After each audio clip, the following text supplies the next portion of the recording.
आज के इस एक्सप्लेनर में सभी का बहुत बहुत स्वागत है। आज का विषय सच में बेहद खास है। हम एक ऐसी शख्सियत के बारे में चर्चा करने वाले हैं जिन्होंने ना सिर्फ इतिहास रचा बल्कि जिन्हें हम आर्किटेक्ट ऑफ मॉडर्न इंडिया यानी आधुनिक भारत के निर्माता के रूप में जानते हैं। हाँ, हम बात कर रहे हैं डॉक्टर एपीजे अब्दुल कलाम की। इस विश्लेषण में हम देखेंगे कि कैसे एक इंसान की दूरदृष्टि ने पूरे देश के भविष्य को एक नई दिशा दे दी। चलिए जल्दी से इस एक्सप्लेनर के 5 मुख्य पड़ावों पर नजर डालते हैं। हम उनकी शुरुआती जिंदगी और इसरो से लेकर मिसाइल डेवलपमेंट, टेक्नोलॉजी विजन 2020, एक शिक्षक के रूप में उनकी भूमिका और आखिर में भारत के 11वें राष्ट्रपति बनने तक के इस लाजवाब सफर को समझेंगे। सबसे पहले बात करते हैं साइंटिफिक बिगिनिंग्स एंड इसरो की।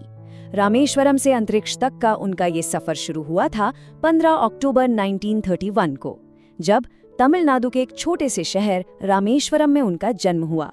वहां से आगे बढ़कर उन्होंने मद्रास इंस्टीट्यूट ऑफ टेक्नोलॉजी यानी MIT में एरोनॉटिकल इंजीनियरिंग में स्पेशलाइजेशन किया।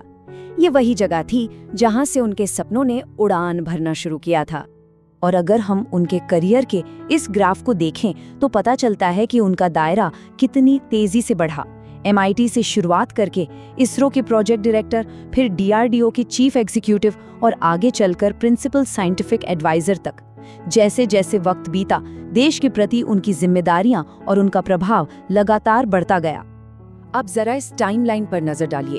अचीवमेंट्स की ये रफ्तार सच में हैरान करने वाली है। इसरो में अपने 2 दशकों के दौरान उन्होंने लॉन्च व्हीकल टेक्नोलॉजीज पर पूरी तरह से महारत हासिल कर ली थी। चाहे वो जुलाई 1980 का SLV-3 लॉन्च हो या फिर आगे चलकर PSLV कॉन्फ़िगरेशन। इन्हीं सभी लगातार कामयाबियों ने उन्हें जुलाई 1992 में डिफेंस साइंटिफिक एडवाइजर और फिर नवंबर 1999 में प्रिंसिपल साइंटिफिक एडवाइजर के पद तक पहुंचाया। जुलाई 1980 का वो पल तो भारतीय विज्ञान के इतिहास में सुनहरे अक्षरों में दर्ज है।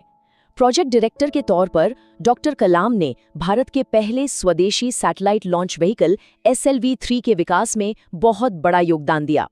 इस व्हीकल ने रोहिणी सैटेलाइट को सफलतापूर्वक अर्थ की ऑर्बिट में स्थापित किया। इस एक मास्टर स्ट्रोक ने भारत को ग्लोबल स्पेस क्लब का एक बेहद खास सदस्य बना दिया। आत्मनिर्भरता की ओर ये एक बहुत बड़ी छलांग थी। अंतरिक्ष में झंडे गाड़ने के बाद हमारा दूसरा पड़ाव है मिसाइल डेवलपमेंट एंड पोखरण-2। यहाँ उनका ध्यान राष्ट्रीय सुरक्षा और बॉर्डर्स को सुरक्षित करने की तरफ मोड़ा गया। इसरो से DRDO आते ही उन्होंने IGMDP यानी integrated guided missile development programme की कमान संभाली। उनके चीफ एग्जीक्यूटिव रहते हुए भारत ने अग्नि और पृथ्वी जैसी मिसाइल्स को न सिर्फ बनाया बल्कि उन्हें कंप्लीटली ऑपरेशनल भी किया। देश को डिफेंस सेक्टर में आत्मनिर्भर बनाने का ये एक बहुत बड़ा कदम था। इसके बाद आता है एक और बड़ा माइलस्टोन। अगर हम जुलाई 1992 से लेकर दिसंबर 1999 के दौर को देखें तो पाएंगे कि डिफेंस मिनिस्टर के साइंटिफिक एडवाइजर के रूप में उन्होंने डिपार्टमेंट ऑफ एटॉमिक एनर्जी के साथ मिलकर पोखरण-2 न्यूक्लियर टेस्ट्स का नेतृत्व किया।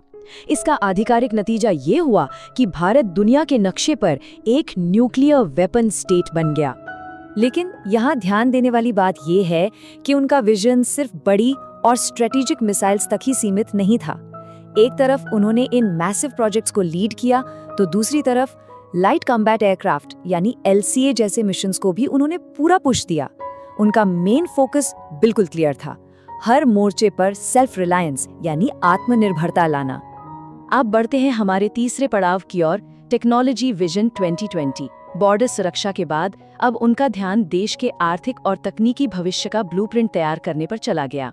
इस स्लाइड पर जो नंबर है वो सच में गौर करने लायक है, 500। डिफैक के चेयरमैन के तौर पर उन्होंने देश भर के 500 एक्सपर्ट्स को एक साथ लाकर खड़ा किया। ये बिल्कुल एक जायंट पजल को सॉल्व करने जैसा था। इन सब ने मिलकर टेक्नोलॉजी विजन 2020 का रोड मैप तैयार किया, जिसका लक्ष्य भारत को एक फुली डेवलप्ड नेशन बनाना था।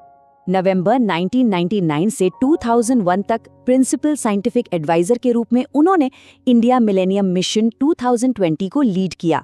वो SAC के एक्स ऑफिशियल चेयरमैन भी रहे।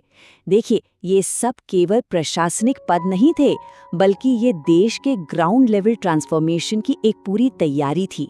चलिए अब आते हैं चौथे सेक्शन पर, टीचर, राइटर एंड इंस्पिरेशन। ये वो समय था जब उन्होंने वापस एकेडमिया का रुख किया। नवंबर 2001 में वो चेन्नई के अन्ना यूनिवर्सिटी में प्रोफेसर बन गए। देश के विकास के लिए उनका सबसे बड़ा दांव हमेशा से देश के युवा ही थे। उन्होंने पूरे देश की यात्राएं की ताकि वो हाई स्कूल के छात्रों से सीधे मिल सकें। उनका पक्का विश्वास था कि अगर यंग माइंड्स को एक बार इग्नाइट कर दिया जाए तो राष्ट्र का विकास तो अपने आप तेज हो जाएगा। और इसी सोच ने उनकी किताबों को भी आकार दिया। Wings of fire, India 2020, my journey और इग्नाइटेड माइंड्स, ये ऐसी किताबें हैं जिन्होंने देश और दुनिया भर में करोड़ों लोगों को प्रेरित किया है। ये किताबें इतनी ज्यादा पॉपुलर हुई कि इनका अनुवाद कई भारतीय भाषाओं में किया जा चुका है। अब जरा इस आंकड़े को देखिए, 30। दुनिया भर की 30 अलग अलग यूनिवर्सिटीज और इंस्टीट्यूशंस ने उन्हें हॉनररी डॉक्टरेट से सम्मानित किया। ये अपने आप में उनके विश्वव्यापी प्रभाव और उनके असाधारण योगदान को साफ दर्शाता है। और ये टेबल इस सम्मान के सफर को बखूबी दर्शाती है। 1981 में पद्म भूषण, फिर 1990 में पद्म विभूषण और आखिरकार 1997 में देश का सर्वोच्च नागरिक सम्मान भारत रत्न। ये देश की तरफ से अपने इस सबसे महान वैज्ञानिक और दूरदर्शी को दी गई सबसे बड़ी श्रद्धांजलि थी। अब हम आते हैं इस चर्चा के आखिरी पड़ाव पर, इंडियाज 11th प्रेसिडेंट। ये उनकी पब्लिक लाइफ और उनके लक्ष्यों का बिल्कुल अल्टीमेट शिखर था। 25 जुलाई 2002, ये वो ऐतिहासिक दिन था जब डॉक्टर कलाम ने भारत के 11वें राष्ट्रपति के रूप में शपथ ली। लेकिन सबसे ऊंचे संवैधानिक पद पर बैठने के बाद भी उनका सबसे बड़ा और अल्टीमेट गोल कभी नहीं बदला, 2020 तक भारत को एक विकसित राष्ट्र बनाना। इस लाजवाब सफर को समझने के बाद एक सवाल यहाँ छोड़कर जाना बहुत जरूरी लगता है। क्या 2020 तक एक पूर्ण विकसित भारत का वो विजन हम आधुनिक नागरिकों द्वारा सच में हासिल किया गया है? डॉक्टर कलाम की ये लेगेसी सिर्फ इतिहास के पन्नों के लिए नहीं है, बल्कि ये तो भविष्य के लिए एक लगातार चलने वाला प्रयास है। इस बारे में जरूर सोचिएगा। आज के इस एक्सप्लेनर में हमारे साथ जुड़ने के लिए बहुत बहुत शुक्रिया।